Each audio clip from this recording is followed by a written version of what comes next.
right, everybody, welcome to another week in Booked Out with Bree, and I have my amazing friend, my peer Shannon here with me today. Shannon and I actually met in a mastermind together, and immediately she started talking about what she did, and I'm like, oh, whoa, tell me more. Like, I'm like, Shannon, can you help me? But you guys, you will be blown away by what she knows, and she's also the walking embodiment of what she does too, and really what, like, she helps all the people, but I know that so many of us are moms that are here today listening in. And so she's going to be bringing the juice on how we can essentially like dispel the myths and really get to the bottom of how to optimize our energy and our health and like really the way that we feel in the midst of motherhood. And it's so fun to talk to her. Like we got to sit next to each other on a bus ride on a retreat that we went to. And she was just like breaking my brain the whole time with like, we think we're doing something because it's healthy or good for us. And then it turns out like it's not. So let's dive in, Shannon. Tell us all about you. Oh my goodness. First of all, thank you for that introduction. I'm sure anybody listening to this just loves to hear anything Bree has to say. And such a joy. So thank you. Yeah, as Bree said, I'm a women's health guru. So I work with women on their metabolism, their hormones, their gut health. We do everything from just restoring energy to weight loss to skin health to fertility and postpartum. It's just and everything in between. And it's just been a lot of fun over the last decade, really understanding and evolving and understanding what women truly need. And like Bree said, what you think you really need to be optimal and healthy might not actually be what's best for you. So it's like breaking down myths and really getting women back aligned with their bodies again, because we just were so out of touch, especially if you're a business owner. Yeah. Especially if you're just a high achieving woman in general. We get a lot in our masculine and we get a lot more into like drive and be better. And I've just seen so many women over the years, just their health falls and they don't realize until something catastrophic happens and then they need to fix it rather than just making your body feel better in the intermediate. Yeah. And like really when you put it that way, it's like, wow, how simple it is. Well, hindsight being I 2020. know. Like, shoot, talking to myself here. Um, well, tell us, like, how did you get into this? You have such a wild story of why you got so passionate about the work that you do. Yeah. Oh my goodness. Back when I was in high school and in college, I was a professional dancer. So I was always very active. I was always a professional athlete, always used to pushing my body to the limits, straight A student, vice president, top, always just like, wanted to be the best, right, Brie? Oh yeah, sounds familiar. No. And I kind of ignored a lot of red flags, right? Because I was like, oh, it's just part of being a woman, period pains, cystic acne, not having a cycle, having cycles really erratic, skipping days because I was throwing up with, my period pain, thinking it's fine, you're just a woman. And then I started experiencing some really bad chronic pain. And people are like, well, you're just dancing too much, right? Made sense, right? But I was like, this is different. Something feels weird.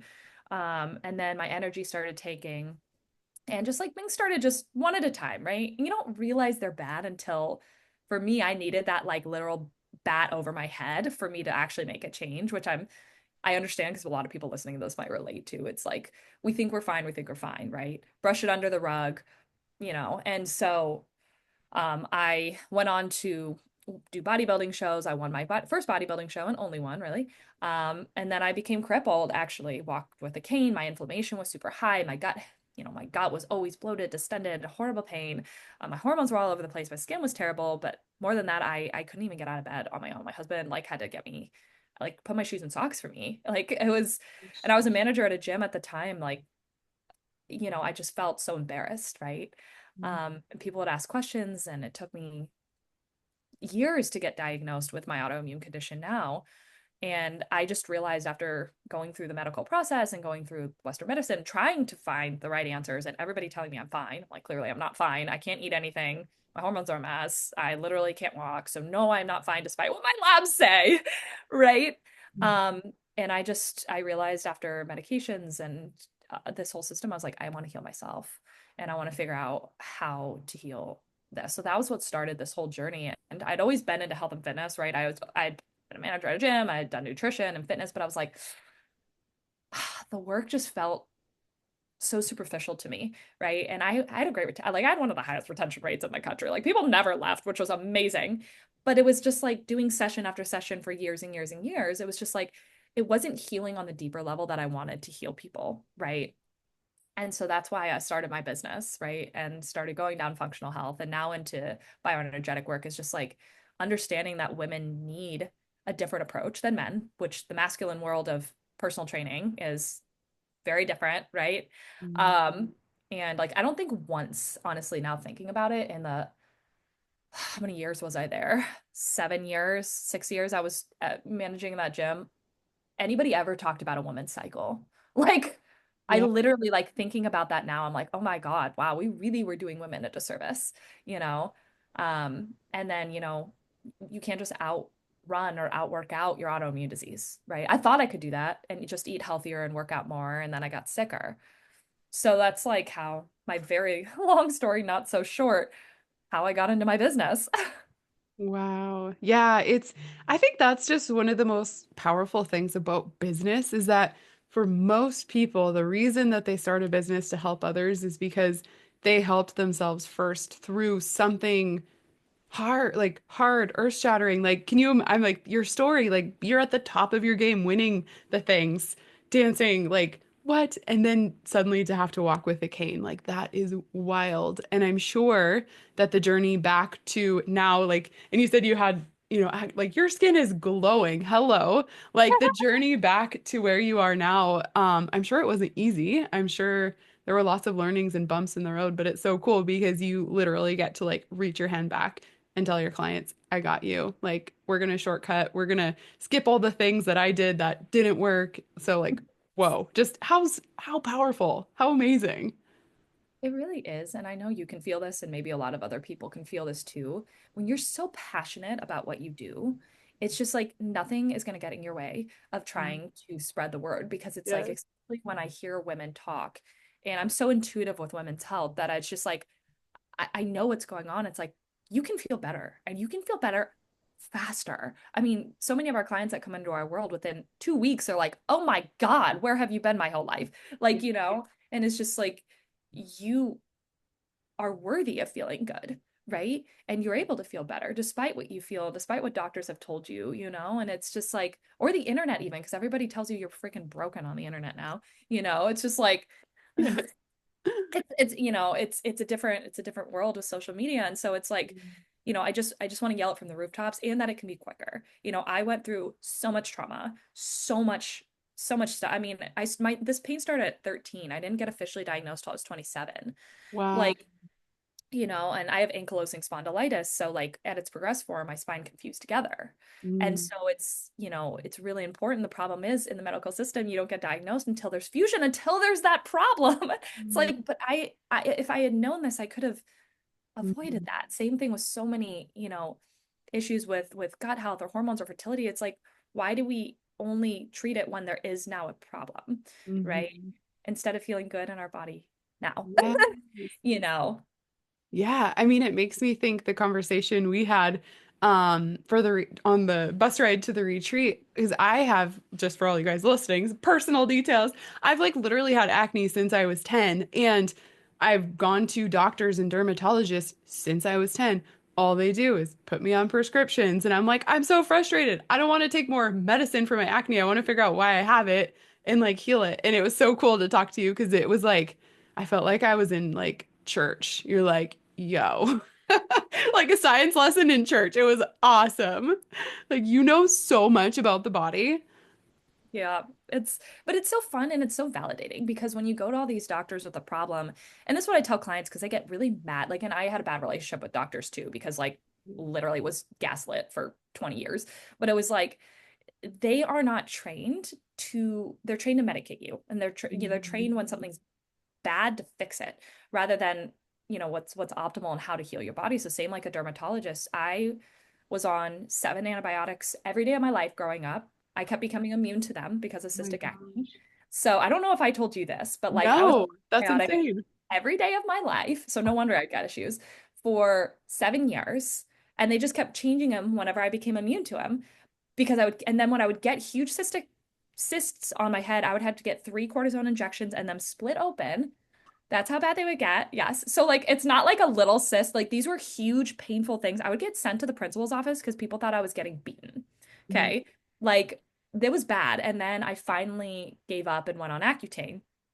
And Accutane was a godsend for me. It really was. It did get rid of my cystic acne. It did. Mhm. But at what cost too? Mhm. And my autoimmune stuff got worse. My fatigue got worse. My liver, really struggled now. I'm not gonna lie, this was in college and I drank a shit ton. So I'm not gonna say Well, I be was perfect. Okay. real. So like there were a lot, and I was just so high stress, right? And so like there were a lot of other factors. And so it's like, yes, it did work, but then I was still getting cysts, obviously. And so like true healing really came when I explored deeper, right? Into really the gut microbiome and stress, liver health, food Mhm. sensitivities, things like that. And um but yeah, like when people talk about skin and I'm like, I get it. They're like, what do you know? Like your skin's like I don't even do anything. Like I was on Proactive, I think, for like freaking years. And then I was on like harsh pharmaceuticals. And then I was on like spironolactone. And then I was on like Mhm. I was just on all of the things. So like, but Mhm. it still kept coming back. And it's like, why? Yeah. You know? Yeah. So anyway, that's Yeah. my little It's like my if story. we understood why from the beginning, then we wouldn't have to go on all these crazy things. Okay. Let's talk about, I think this is so juicy for all the mamas who are listening. What are some like the top things that moms typically do that they think are good for their health? They think they're doing themselves a favor, probably me included. Like, what am I doing? That actually are terrible for health or for energy or optimization. Like, what actually is the right thing? Oof. All right. I'll lead with this. Bioindividuality is so big, Mm, right? Because you will have two moms with the same lab markers, the same symptoms, or maybe no symptoms at all, and that respond completely differently to the same program, right? And it's so important to take a bioindividual approach. And so I'll tell you, many of the clients that come into me that are moms, it's kind of two sides of the spectrum. You have the overexerciser, undereater. That is probably the most common, at least with my clients, the people that are, very high achieving. They had their body before pregnancy. They want to get it back really quickly postpartum, and they maybe work out a little too soon, or they just push their bodies too hard. Their body, they want to lose the weight, they want to get back into shape. And then they realize that usually it's the second kid that'll do it to you. The first one you might get away with this. Second one is usually like your body is like, wait, I'm done with this. Um, they can't lose the weight, their body's stuck, and then they start experiencing fatigue, hormone, hair loss, that they just think is postpartum, and then they're under eating. Not intentionally, but maybe they want to lose the weight. Maybe they're subconsciously trained to think carbs are bad. Or maybe they're simply not trying and they just are skipping meals because life's busy and they're running a business, or they're, they've got work, or their kids are running around and they're not fueling their body properly. That's probably the biggest thing I see, is just not fueling your body properly and putting everybody else first, thinking that you're mhm, the hero and that's mhm, what we should be doing. Um, and yeah, that's probably the biggest one with clients. And then, you don't realize you're so run down, you're so tired, your skin's starting to get worse, your periods are really bad, you're starting to get really edgy with your kids, which is not normal. Like we are so normalized as a society to just like yell at our kids, be really snappy. Oh, it's just before my period, so I'm extra angry. And, it's just like all of these things when that's just really not normal. Your blood sugar needs balancing, your body needs support. Um, and so those are the big ones for clients. And then a third one is like self-care is a really fun one, because as moms, we don't take self-care seriously, but women think self-care is I'm going to scroll on my like TikTok at night before bed and get me time. Right. And like, I get it because I do this too. All right. So I'm not saying it's a bad thing, but when that's your only coping mechanism, or like wine at night, it's like, those are not healthy coping mechanisms, right? That's a state of freeze. That's a state of our brain needing to shut off and needing to dissociate instead of feeling our feelings, or, just like really understanding like what's going on in our body. We're just numbing, right? And so that's a big one, because I don't think I realized before I dove really deep into nervous system work that was not a good thing. It was just like a thing that everybody did. You know what I mean? Like I didn't realize that like there's these different states of, freeze and functional freeze, and how your nervous system does stuff to just protect you, right? And that's one of them. So, Yeah, yeah, yeah. Okay. Reading between the lines, like basically what I heard, which is actually breaking my brain right now, is that a lot of moms will say, "Oh, it's just because motherhood's intense," or "Oh, it's just because I'm postpartum and like I'm supposed to feel like shit and moody and hormonal." And what you're saying is actually like there's like your body's probably just not attuned, or I don't know what the right words are, but like, is that correct? That it's like it could actually not be postpartum, or mhm. like you could actually be calm and steady in the storm through postpartum, like if you're bio optimized. Yes, 100%. I want to start with saying everybody, again, is different, and everybody's postpartum experience is very different. Hmm.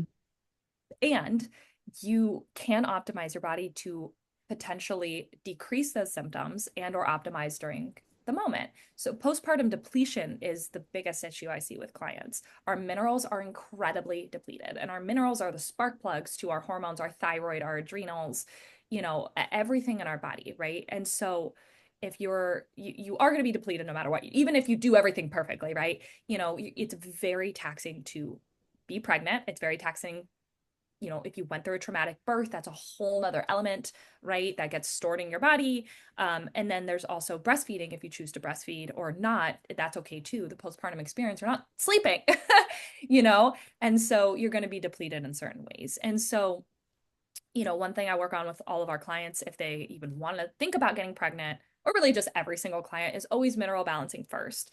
It doesn't matter what you're dealing with. Most people are depleted, and stress is going to deplete your minerals, right? But when you balance those out, you have a lot less chance of postpartum anxiety, postpartum, rage is a different beast, but, postpartum depression, which is very normalized right now, right? And I'm not saying even if you do everything perfectly that you won't get that, because the body is unique, but you can at least like lessen the chances of it and increase your healing postpartum and your support. My body felt so supported during postpartum, even though I was tired. My baby did not freaking sleep. Okay. Like this child was up every hour or two for like 14 months. Okay. Okay, maybe not that long. It was like 8 months, and then he started sleeping the line, I think, at like 13 months. But it was a Prob- long ass time Yeah, for it probably felt like 14 years. so like yes, I was tired, right? And there are things that are normal, right? It is normal to feel tired to an extent, but it's not normal to feel fatigued all the time. And that's the difference, right? Yes, if you're up multiple times in the night, you're running a business, like you're doing the things, you're going to feel a little bit tired. So you have to focus on what you can do to support your body to mitigate the stress it's impacting on your body. Because as women, we turn that off and we just think, I'm not stressed. And it's literally a coping mechanism. I know, because I did this for literally years. I'm not stressed. I'm not stressed. But my body was crying for help, Mm. right? Through all of the autoimmune in the gut. But I just thought that was normal, right? And so sometimes people, like I had a client literally get shingles. And that was the only thing that shunted her body into being like, okay, I am actually stressed, you Mm. know? And Mhm. when she took that seriously, all of her symptoms went away, right? Mm. And so it's like, yeah, tiredness, normal. Chronic fatigue, no. The moodiness is not normal. That's a sign like, yes, you're gonna be more moody postpartum as your hormones shift and change. So there's an element like you're not gonna be super, super stable, right? Like, but you should not be yelling, screaming, wanting to punch somebody or like yell at your husband because he did the dishwasher wrong. Like that's a different level of like agitation, or just be so numb and so tapped out that you can't connect with people too, because that's the opposite side, right? Mm. Like, in all of those things can be a sign of different, mineral depletion, different nervous system regulation, right? Um, and so there are things to balance it along the way. Does that does that make sense? Yes. So basically, you're like the fairy godmother for moms. I try. Yes. Yeah. You've got, I don't want to say if you got a problem, I can fix it, but it's like if you want to be more optimal in your life, I can help you Mm. balance that, because I used to a lot do more like, I'll fix you. And it's like, I don't want to fix people. You're not broken. You Mm. can just be more optimal. And as moms, I feel like, especially, we always feel broken. And it's like we feel like we're never doing enough, you know? True. Or if we feel like we're trying to do something for ourselves, we're selfish. And it's like, it's you're not broken. Yeah. And it's not even like sometimes when I talk on podcasts, people, it's like, oh my God, there's so many different things I need to do to just like live optimal. No, you don't. You can take one simple thing and not get in this all or nothing mindset, right? You can do one simple thing to get your health in the right direction today, right? Maybe it's drink more water, right? Like literally, I think y'all are dehydrated cucumbers. Like just drink some extra water with some electrolytes and you will feel probably better. Literally, I can't tell you, just that simple swap. Maybe you do a box breath halfway through your day to just get your nervous system to chill. Like it doesn't have to be complicated. Mm-hmm. Um, just simple things in the right direction, Mm-hmm. like that Atomic Habits is a big book that a lot of people read. 1% better every day. What can you do to just be 1% better? I love that. I love that. Okay, so on that note, so water with electrolytes, a box breath in the middle of the day. Is there anything else just like really quick down and dirty hacks for moms to before, of course, because everyone should work with you, but before they work with you, Oh what yeah. else? Literally, like protein, dude. Like Uh, blood sugar regulation is the biggest thing I see with clients outside of okay. mineral depletion is you need to stabilize your blood sugar. And Mm, when you don't stabilize your blood sugar, you'll feel anxious. Like if you've ever been working through the middle of the day and it's like 2 or 3 and you're like, oh my God, I just forgot to eat. Like that's a lot of clients, right? And but they're like, I don't know why I'm suddenly feeling a little anxious, right? Um, mm. and they're like, it's not anxiety, it's you need to You just take need protein. chicken. Wow. Um, but when you're on this blood sugar roller coaster, you're gonna feel highs, you're gonna feel lows. So you're gonna feel okay, and then you're gonna feel crash. Like most people crash like 2, 3, 4 o'clock, right, in their energy, or you're craving chocolate in the middle of the day, or and during this also your body cannot burn fat effectively too. So your metabolism's slower. So, if weight loss or body optimization is a thing, you've got to pay, well, you always have to pay attention to it, but that's going to really impact it. It's going to affect your mood. Um, and so just eating more protein, and protein doesn't have to be chicken, right? I mean, you can get protein from other sources, but most clients, like on a very general range, about zero point 0.8 grams to 1 gram per pound of body weight is about what people should be having. If you have maybe a little bit more like weight that you want to release, then that might be a little bit lower depending on kind of where you're at. But if that's a little too confusing for people, 100 grams of protein per day is kind of a good baseline, and Mm. usually the bare minimum for a lot of clients. And if you don't understand what 100 grams means, because you might have no idea what a protein is or even what that entails, I'll use chicken. It's about like 3 or 4 fistfuls of chicken a day or a protein source. Mhm. Or maybe Yeah. that's three and then like 2 or 3 eggs, right? But even things like broccoli and peas and things have protein in it too. Yeah. So Okay. So that's it a base. sounds like a lot, but it's actually not. It's not like you're having to like eat 5 steaks in a meal. Yeah. At first, if you're not used to it, it might seem like a lot, right? Just like anything. And then the more you do it, you're like, oh my God, this is so second nature to me, you Yeah. know? But like, uh, just honestly, the water with electrolytes and the protein and getting out into the sun, if you can, getting sunlight in your eyes, um, just those three things can literally change everything for people and feeling less brain foggy and less, just more stable, right? There's a lot more fine tuning you can do to that, right? Like moving in general, like walking and getting outside in the sun, like preferably between 8 and 10 in the morning if you can to help Ooh. reset circadian rhythm. Um, Ooh. Didn't know Ooh, that. and going to sleep at the same time and waking up at the same time if you can when you have a baby, I would like that's off the plate. But like if you can try to go to sleep at the same time and wake up just to kind of balance your circadian rhythm.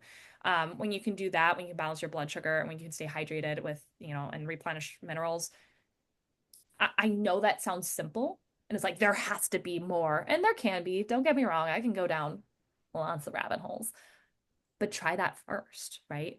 I love when clients even who work with me, it's like I want them to know the basics first. I want them to understand this so then we can optimize, them too, because like this is the foundation. And it doesn't matter what I find in any of your labs, I'm still going to recommend this. So, unless you can't, well, 99%, yes. So Yeah. Yeah. That's amazing. So simple. Okay, before we dive into how people can find you, work with you, you also just shared something really exciting that you've been working on behind the scenes for 5 months. Tell us all about it. Okay, this is so exciting. This is my first time actually speaking on the Oh podcast about it. gosh, Um, yes. but I recently launched what's called bioresonance testing and bioresonance scans. And it's essentially tapping into your body's innate intelligence through bioenergetic testing and figuring out how you can help balance what's going on. And I can't tell you the incredible transformations I have seen in the last few months, just like diving into this work. Um, because the traditional system, even the functional system, so I'm a functional nutritionist, right? And before I would do functional labs, and then from the functional labs, I would go to like supplements and lifestyle, right? That's what so many people do, right? I was like, how can I go a level deeper? How can I actually work with your bodies, showing your body's not broken and that it just needs balance and diving deeper than just a lab, and just be able to get clients results quicker. Really, that's what it was about, and with less protocols, with less supplements, and that's when I found this. And it was like my mind was blown because it's not only like, hey, this is what's going on with your gut. This is what might be going on with nutrition, this might be going on. It dives into the nervous system. And as you know, the emotional blocks that hold us back from healing. So we might do all of the protocols. Let's say I'm doing a gut protocol and a hormone protocol and a mineral balancing protocol with a client, but it's like, and they're better, but they're still not fully healed. Like there's still something holding them back, right? And it's like, it's not going to be found in another lab test. It's going to be found in nervous system regulation, which is a big, big, big one, but also just understanding how the emotions block and moving that energy. Like that's the crazy part is like just simple things like we move energy in real time during these scans, and then you take, some remedies to help your body continually balance. And so yeah, that's like the new direction my company is kind of going, is stepping a little bit away from functional lab testing so much. There's a time and a place for it, right? But for 90% of people, I think their minds are going to be blown with these Mhm. scans. So, Gosh, this is so exciting. It's I know. like such a beautiful way to take your work even deeper, even more transformational. Oh, Yep. I can't wait. So It's cool. Yay. it's so cool. It's happening. It's official. So, okay, now that everyone's obsessed with you, where can they find you? How can they work with you? What are their options? Oh, thank you. Well, I have a few different ways. My Instagram is shannon.salge, Salge. So that's my Instagram. I'm pretty active over there. My free Facebook community is awesome. It's called the Holistic Women's Health and Fitness Community over on Facebook. If you're wanting to learn more and just be educated, I have like over 100 live trainings in there. Um, I'm also launching my podcast in a month. So the Wellness Paradigm podcast is going to be, by the time this maybe loads, will be active. So that's going to be, oh my God, that's going to be so fun. So, Um, and then if you're interested in booking like a bioresonance scan or working with me or my team, um, contacting me on social media is the best place. My website will be live too, probably by the time that this is up at thewellnessparadigm.com, but we're tweaking it around and revamping all of it. So yeah, so that's another wow. place for me. Big things underway. 2025 is the year. Yes. I'm so excited. Amazing. I'm excited for you. Awesome. Well, thank you so much, Shannon, for dropping the mic on Booked Out with Bree. And thanks to all of you guys who are listening. Definitely, we're going to link up Shannon in the show notes. So go reach out to her, let her know what you loved best, and ask questions. And if you need support with your health and wellness and energy and all of that, Shannon is your gal. All right. Thanks, everybody. Thanks, Shannon.